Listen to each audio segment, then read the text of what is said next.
સ્વામિનારાયણ ભગવાનની જય. અક્ષર પુરુષોત્તમ મહારાજની જય. પ્રમુખ સ્વામી મહારાજની જય. મહંત સ્વામી મહારાજની જય. એવું કહેવાય છે કે ભક્તનું સ્થાન કોઈ લઈ શકે નહીં. માજી રાષ્ટ્રપતિ હોઈ શકે, પણ માજી એકાંતિક ભક્ત હોય ખરા? તેમ કહી શકાય કે ફલાણા ભાઈ અમારા ગામમાં માજી એકાંતિક ભક્ત હતા, અત્યારે નથી. તો ભક્તની પદવી કોઈ લઈ શકતું નથી, કારણ કે ખર્ચ્યું ન ખૂટે એને ચોર ન લૂંટે. તો ભક્તનું ભક્તપણું એ કોઈ લઈ શકતું નથી. તો આવા એકાંતિક ભક્તો સ્વામિનારાયણ ભગવાનના સમયમાં ઘણા બધા થયેલા છે. જેમાંના એક ભક્ત હતા વડોદરા ગામના નાથ ભક્ત. સ્વામિનારાયણ ભગવાને વચનામૃત ગ્રંથમાં આ ભક્તને 2 વખત યાદ કરેલા છે. વચનામૃત જેવા તાત્વિક ગ્રંથમાં ભક્તોને 2 વખત યાદ કરવાને એ ખરેખર ઘણી મોટી વાત કહેવાય. કેટલી બધી ભક્તની મહાનતા હશે તો સ્વામિનારાયણ ભગવાને એને ભક્તની સભામાં યાદ કરેલા છે. તો આવા નાથ ભક્ત એ મૂળ અમદાવાદ પાસેના કણવા ગામના હતા, પરંતુ વેપાર ધંધા માટે પોતે વડોદરા ગયેલા અને ત્યાં પછી તેઓ સેટલ થઈ ગયેલા. નાથ ભક્ત પોતે કસબી લુગડા વણવાનું કામ કરતા. કસબી એટલે કે જરિયાની વસ્ત્રો. તો એ જમાનામાં શ્રીમંત લોકો, રાજા મહારાજાઓ કિંમતી વસ્ત્રોના શોખીન હતા. તો એ જમાનામાં ખાસ કરીને રાજાઓ અને શ્રીમંતો મખમલનું કાપડ, મલમલ, કિનખાબનું કાપડ, જરકશી વસ્ત્રો, રેશમી વસ્ત્રો અને મશરૂ જેવા અતિ મોંઘા કાપડનો ઉપયોગ કરતા અને પોતે આ રીતના પોતાના ઉત્સવોમાં કે વાર તહેવારે પ્રસંગે પોતે એ કપડાં પહેરતા. તો સામાન્ય લોકો ન લઈ શકે એવું મોંઘું વસ્ત્ર એ સમયમાં રાજા મહારાજાઓ પહેરતા. તો આ જે નાથ ભક્ત હતા એ આવા જરિયાની વસ્ત્રો વણવાનું કામ કરતા. અને આવું કિંમતી વસ્ત્ર જ્યારે જણાય ત્યારે એનો ઉપયોગ મહારાજના કામમાં આવે એવી એના મનમાં ઈચ્છા કાયમ માટે રહેતી. એટલા માટે પોતે આ વસ્ત્ર ગાયકવાડ સરકારને અથવા તો શ્રીમંત શેઠિયાઓને પોતે વેચતા અને એમ કહેતા કે તમે આ વસ્ત્ર જો મહારાજને અર્પણ કરો ને તો મારે મજૂરીના પૈસા નથી લેવા, માત્ર કાપડના પૈસા જ હું લઈશ. આમ પોતે મહારાજની સેવા અવારનવાર કરતા. એક વખત પોતે વડોદરાથી ગઢપુર મહારાજના દર્શને ગયેલા. ત્યાં આગળ પોતે 5 દિવસ રોકાયા. ત્યારબાદ તો મહારાજની આજ્ઞા લઈને પોતે વડોદરા જવા નીકળ્યા.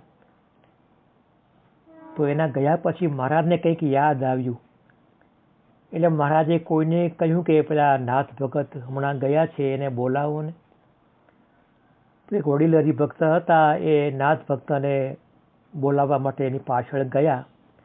પણ નાથ ભગત તો યુવાન હતા ને બહુ ઝડપી ચાલનારા હતા, ઘણા આગળ ચાલ્યા ગયેલા. છેવટે 5 દિવસે વડોદરાના વિશ્વામિત્રી નદીના પુલ ઉપર એ બંનેની મુલાકાત થઈ.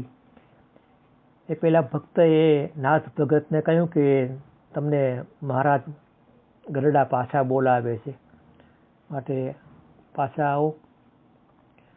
નજીકમાં છે નાથ ભક્તનું ઘર અહીંયા હતું. છતાં નાથ ભક્ત પોતે ઘરે નહીં ગયા, સંદેશો પણ પાઠવ્યો નહીં. એ પોતે પાછા ગઢપુર તરફ વળી ગયા. ત્યારે ગઢપુર આવીને મહારાજને મળ્યા ત્યારે મહારાજે એમને પૂછ્યું કે નાથ ભગત તમે કેટલેક પહોંચ્યા હતા? ત્યારે નાથ ભગતે કહ્યું કે મહારાજ કે વડોદરા તો પહોંચી ગયેલો, વિશ્વામિત્રી જે નદીનો જે પુલ છે ત્યાં સુધી હું પહોંચી ગયો હતો. તો મહારાજ કહે તો ઘરે જવું હતું ને, કેમ એવું ના પાછા આવી ગયા તત્કાળ? તો કે મહારાજ કે ઘરે તો પછી એ જવાશે, આપ બોલાવું ને ન હું ન આવું એવું બને? તો આ રીતના પોતે એવા આજ્ઞાંકિત હતા. તો એની આવી ભક્તિ જોઈને મહારાજ પોતે એમને ભેટી પડ્યા. તો આવા જે અનેક ભક્તો મહારાજના સમયમાં થયેલા. ત્યારબાદ તો મહારાજે પહેલાં જે વડીલ જે ભક્ત હતા એને પૂછ્યું કે તમે આટલે દૂર કેમ બોલાવવા માટે ગયા? તમે એમ કહી શક્યા હોત એક બે ગાઉ જઈને પાછા આવી શક્યા હોત કે મહારાજ નથી મળતા, તો તમે આવી શક્યા હોત. તમે આટલા દૂર કેમ ગયા વડીલ થઈને? તો મહારાજ કે દેહ માટે તો દોડધામ કરીએ જ છીએ ને, અને વ્યવહારિક કામ માટે દોડધામ તો કેટલી કરીએ છીએ. તો આ તો આપની આજ્ઞા હતી અને આ કામ તો લેખે લાગે એવું હતું. મહારાજ એના ઉપર ખૂબ રાજી થયા. ત્યારબાદ તો એ ઘટના બની કે થોડા દિવસ પછી નાથ ભગતનો એક વ્યવહાર ચલાવે એવો એક દીકરો પોતે ધામમાં ગયો. તો એ નાથ ભક્ત એ આ વાત સાંભળી પણ કોઈ એને શોક કર્યો નહીં. ઉલટાની પોતે ગામમાં સાકર વહેંચી. મારો જુવાન દીકરો ભગવાનના ધામમાં ગયો છે, એની ખુશાલીમાં હું આ સાકર વહેંચું છું. જો અહીંયા આગળ આપણને સાંગલી ગામના ગોપાલભાઈ યાદ આવી જાય. સાંગલી ગામમાં ગોપાલભાઈ અને ચંપકભાઈ નામના બે નિષ્ઠાવાન હરિભક્તો હતા, અને પોતે બંને ખૂબ સારી સેવા કરી છે. જ્યારે પૂજ્ય બાપા મુંબઈ પધારે ને તો આ બંને ભક્તો ખાસ બાપાના દર્શને ખાસ મુંબઈ અહીંયા આગળ આવતા. ત્યારે તો અહીંયા શિખરમાં તો બહુ ઘુમ્મટમાં તો બહુ આખું ભરાઈ ગયું હોય, એટલે આ બુક સ્ટોલની જે બાજુનો ભાગ છે એ પહેલાં ખાલી હતો. તો ત્યાં બધા ભક્તો ગોઠવાઈને બેસી જતા. તો બાપા પોતે રોજ ત્યાં દર્શન દેવા ત્યાં આગળ વ્હીલચેરમાં ત્યાં આગળ જતા, અને બાપા બે આંગળીઓ ઊંચી કરતા કે આ ધોળી ટોપી અને કાળી ટોપી. ધોળી ટોપી એટલે કે ગોપાલભાઈ, અને કાળી ટોપી એટલે કે ચંપકભાઈ. તો બાપા અવશ્ય બંને ભક્તોને આ રીતે સ્મૃતિ આપતા અને યાદ રાખતા. ગોપાલભાઈનો એક અક્ષર નામનો એક યુવાન દીકરો ધામમાં ગયો.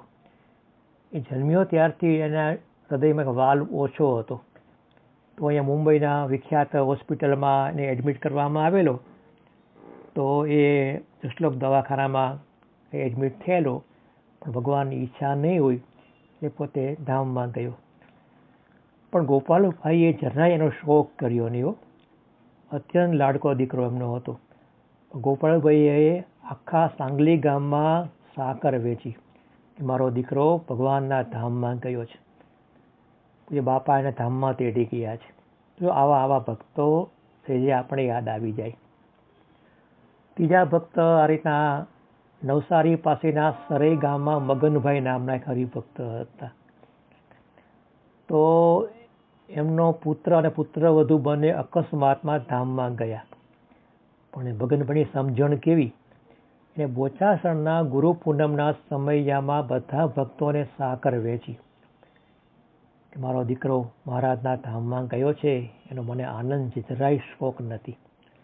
જો આપણા નિષ્કામ જીવન સ્વામી, એમના માતુશ્રી દિલ્હીના અક્ષરધામ ઉત્સવ સમયે તેઓ ધામમાં ગયા ને, તો એ પરિવારે તમામ સંતોને બધા ભક્તોને ત્યાં આગળ પેંડા વહેંચેલા. દિલ્હીના એ ઉત્સવમાં 50,000 જેટલા ભક્તો આવેલા એ ટાઈમમાં, તો વધુ એથી વધુ આવ્યા હશે. બધાને એણે પેંડા વહેંચેલા. જો આ કેવી એક વાત કહેવાય. તો આવા નિષ્ઠાવાન એકાંતિક ભક્તો એ સેજે આપણે યાદ આવી જાય છે. આવું એકાંતિકપણું એ સંત સમાગમ વગર આવતું નથી. સંત સમાગમ થાય તો સેજે એ એકાંતિકપણાના ગુણો આપણામાં આવે છે. અહીંયા આગળ આપણે વાત કરીએ કે અક્ષર મૂર્તિ ગુણાતીતાનંદ સ્વામીએ કેવા કેવા ભક્તોને એકાંતિકની પંક્તિમાં બેસાડી દીધા છે. ગોંડલ પાસે લીલાખા નામનું ગામ આવે છે. તો એ લીલાખા ગામમાં ચારણ મૂંઝો સોરુ એ નામનો એક ચારણ હતો. એ પોતે દારૂ માંસનું સેવન વધારે પડતું કરતો અને એને કારણે ઘણા બધા પાપ એને કરેલા, હિંસક કર્મો પણ કરેલા. કોઈ પણ જીવને મારવું હોય તો એને ખચકાટ થતો નહોતો. તો પાછો પોતે ત્યાં મેંગણીના દરબારમાં પોતે માનસિંહ રાજાની કચેરીમાં પોતે સભાસદ પણ હતો. પણ કંઈક મુમુક્ષુના ગુણ એમના હશે, એના પુણ્ય ઉદય થયા. એટલે એક વખત ગુણાતીતાનંદ સ્વામીએ એમને બોલાવ્યો અને સ્વામીએ એની સામે દ્રષ્ટિ કરી અને કહ્યું કે મુંજાસુરુ, જાણો છો તમે કે તમે જે આ વ્યસન કરો છો, પાપ કર્મ કરો છો, એનું પરિણામ કેવું આવે?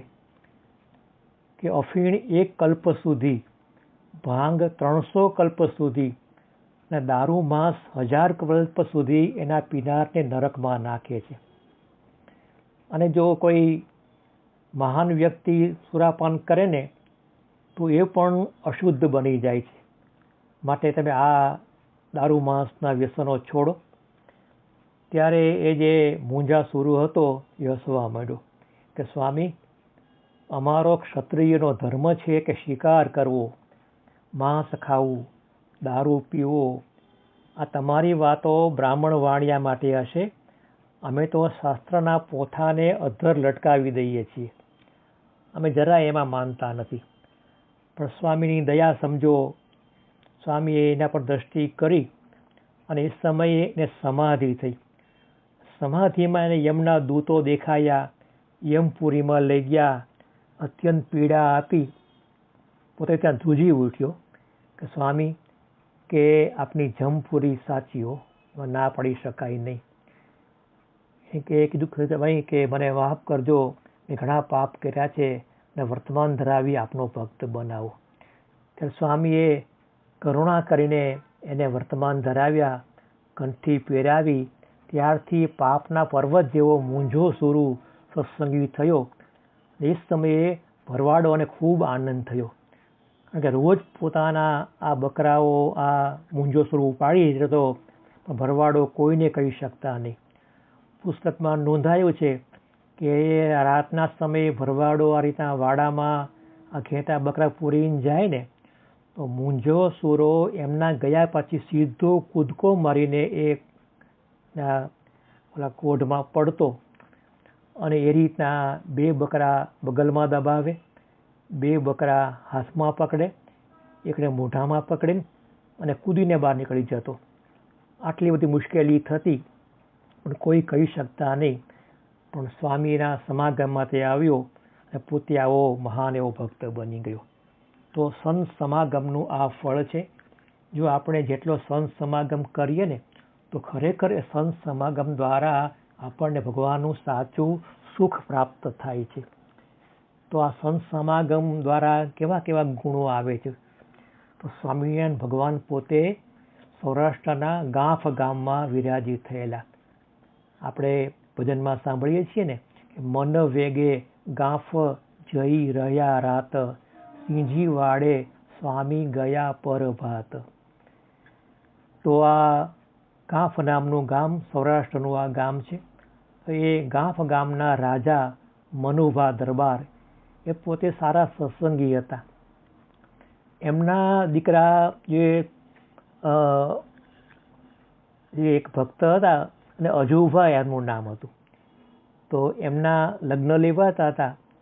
તો એ નિમિત્તે ત્યાં આગળ મહારાજને ચાંદલો કરવાનો વિચાર થયો. ચાંદલો કરવો એટલે કે કંકુનો ચાંદલો એમ નહીં, પણ ચાંદલો લખાવવાની વાત, એટલે કે દક્ષિણા ભેટ આપવાની વાત. તો મહારાજ ત્યાં આગળ ગાંફ ગામમાં વિરાજિત થયેલા. તો મહારાજે એ સમયે એક પૂંજા રાવળ નામના એક ભક્તને કહ્યું કે ભાઈ તમારી પાસે 100 રૂપિયા હોય તો અમને આપો ને, અમારે ચાંદલો લખાવવો છે. તો આમ 3 વખત મહારાજે એ પૂંજા રાવળને કહ્યું. તો પૂંજારાવળ એની મસ્તીમાં તો કે ધ્યાન નહીં આપ્યું કે મહારાજ કે તમારે રૂપિયાની ક્યાં ખોટ છે, લક્ષ્મીજી તમને હાથ જોડીને ઊભા છે, તમારે ક્યાં માગવા પડે એમ હોય છે. પણ આ લોભી પ્રકૃતિ હોવાથી પોતે 100 રૂપિયા મહારાજને ત્યાં આપી શક્યા નહીં. એ સમયે ત્યાં આગળ મહારાજની બાજુમાં એક કણબી ભક્ત ઉભેલા. મહારાજે એમણે કહ્યું કે તમને 100 રૂપિયા કોઈ આ ગામમાંથી ઉછીને આપે ખરા, તમારા સગાવાલા કે કોઈ તમારા મિત્રો આપે ખરા? કે હા મહારાજ હમણાં લઈ આવું. કે તરત એ કણબી ભાઈ ગામમાં ગયા અને 100 રૂપિયા કોઈને ઉછીના લઈને આવ્યા અને મહારાજને 100 રૂપિયા તેણે આપ્યા. મહારાજ ત્યાં આગળ દરબારમાં ગયા. દરબારમાં મહારાજનો સત્કાર કરવામાં આવ્યો, ગાદી એ બેસાડવામાં આવ્યા, કુંવરને પગે લગાડવામાં આવ્યા. મહારાજે કુંવરને ચાંદલો કરીને આશીર્વાદ આપ્યા અને હાથમાં 100 રૂપિયાની પોટલી મૂકી. તો મનુભા કે મહારાજ કે અમારા કુંવરના બહુ મોટા ભાગ્ય કે આ પ્રસંગે પધાર્યા, આપના દર્શન થયા, આશીર્વાદ મળ્યા, પણ આપના રૂપિયા અમારે ન લેવાય, ઉલટા અમારે આપને રૂપિયા આપવાના હોય, આપ આપો એ બરાબર નહીં. એટલે મહારાજ કે બાપુ લઈ લ્યો, અત્યારે તો આ પ્રસાદી કહેવાય ને, શુકરના રૂપિયા આપીએ છીએ. તો મહારાજના આદેશથી દરબારે રૂપિયા લઈ લીધા, પણ એ દરબારે 125 રૂપિયા મહારાજને પાછા આપ્યા. જો આ એક સારો વિવેક કહેવાય. અમે સાઉથના ગામડા ફરવા જઈએ ને તો ત્યાં આગળ ઘણા બધા મોટા મોટા ધર્મસ્થળો છે, આશ્રમો છે. એ આશ્રમોમાં પ્રમુખ સ્વામી બાપાનું નામ બધા જાણતા હોય, એમાં સંતો આવ્યા હોય. અમે જઈએ તો એ આશ્રમના જે મહંત હોય કે ટ્રસ્ટી હોય એ અમને એ કવરમાં એક રૂપિયા રીતના ભગવાન માટે ભેટમાં મૂકે. અમે તો રૂપિયા રાખીએ નહીં, સાથે કંઈક હરિભક્ત યુવક હોય એ કવર લઈ લે. પછી અમે એમને એમ કહીએ જેટલા રૂપિયા કવરમાં મૂક્યા છે ને પેલા ભાઈએ, આ ડબલ આપણે એને પાછા આપવાના છે. તો પછી એટલા ડબલ રૂપિયા અમે એને પાછા આપીએ. તો દરેકને જો ભક્તોને એ બધાને બાપાનો ખૂબ એવો મહિમા છે, ગુણ છે. તો આજે પણ બાપાને એ ભક્તો યાદ કરે છે. તો અહીંયા પણ મહારાજે 125 રૂપિયા પેલા કણબીને પાછા આપ્યા. મહારાજે કણબીને કહ્યું કે આમાંથી 100 રૂપિયા તમે લઈ લો, તમે જેને લાવ્યા છો ઉછીના તમે એને પાછા આપી દો. જે 25 રૂપિયા બાકીને વધ્યા 25 રૂપિયા એ તમે રાખી લેજો. ત્યારે ગામવાળાએ આ દ્રશ્ય જોયું ને તો બધા સ્થિર થઈ જાઓ. ઓહો, કેવો બધાને પરસ્પર એવો નિસ્વાર્થ પ્રેમ છે, કેવી આત્મીયતા છે. તો આ બધા ગુણો છે એ સત્સંગ કરવાથી આ બધા ગુણો એવા પ્રાપ્ત થાય છે.